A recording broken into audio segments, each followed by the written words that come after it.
Over the years, the international media has managed to focus world attention on quite a few of the planet's less desirable cultural practices.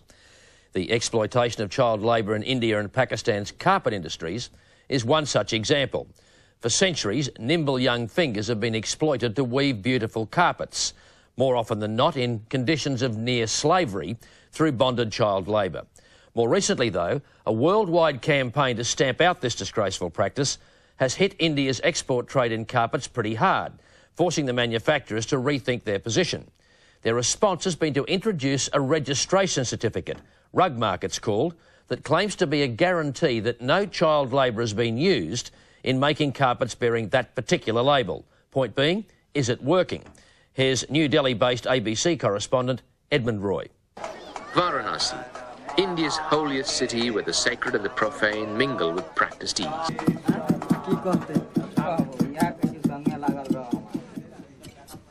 This sacred city is also the centre of India's carpet belt, an industry that's more than 1,000 years old. It's worth close to $200 million in exports. But it's an industry that for centuries has been built on exploitation, not only of its peasant workers, but of children as well.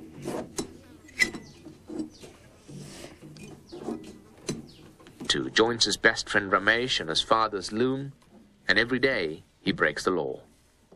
In India, you must be 15 to work the looms. But Pintu's family need every rupee they can earn. They are not alone. It's estimated there are some 300,000 children like Pintu and Ramesh working like this. एक आदमी labour करे तो 50 रुपया रोज ले, इसमें बहुत ज्यादा बड़ी मेहनत करे तो 20-25 रुपया रोज पड़ जाते, ज्यादा नहीं पड़ता। ये गलेशिया में जहाँ से आता सब पैसा एमा ले रहा है, एकदम आखिर में आके ये सब कारीगरन के हम लोगों को मिला था, एकदम आखिर छिल्ले पर। This is where a majority of India's carpets are made, in mud huts such as this. It's a cottage industry that's 2,000 years old and revolves around families in which someone from 6 years to 60 years old is actually involved in the making of a carpet. But now there is growing pressure from the West to ban the sale of carpets containing child labour. But will such an abolitionist approach work to eliminate child labour from an industry it has dominated for so long? Or are there other ways in which to tackle the exploitation of children in the making of a carpet? But there are those who believe the rugmark approach is the wrong way. Robin Garland is the driving force behind Project Mala School, an innovative program aimed at solving child labour in a different way. Garland used to be the chief executive of a multi-million-dollar company in the United Kingdom. At its height, it was the largest oriental carpet wholesaler in the world.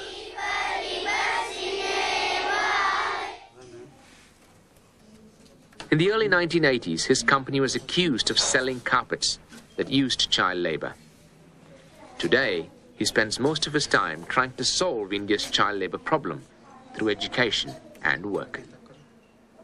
As far as we're concerned, these children you see around here, they're coming to school, they're going to do their schooling. In the evenings and at weekends, they will likely work on the loom. That is child labour. What is wrong with that?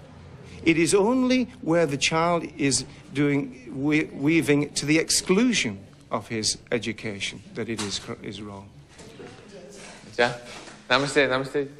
Most of the children at Project Mala School work on family carpet looms. बैठ जा। अच्छा एक बात बताओ, कितना ये class में कितना लोग कालीन में काम करती है? अच्छा, more than half.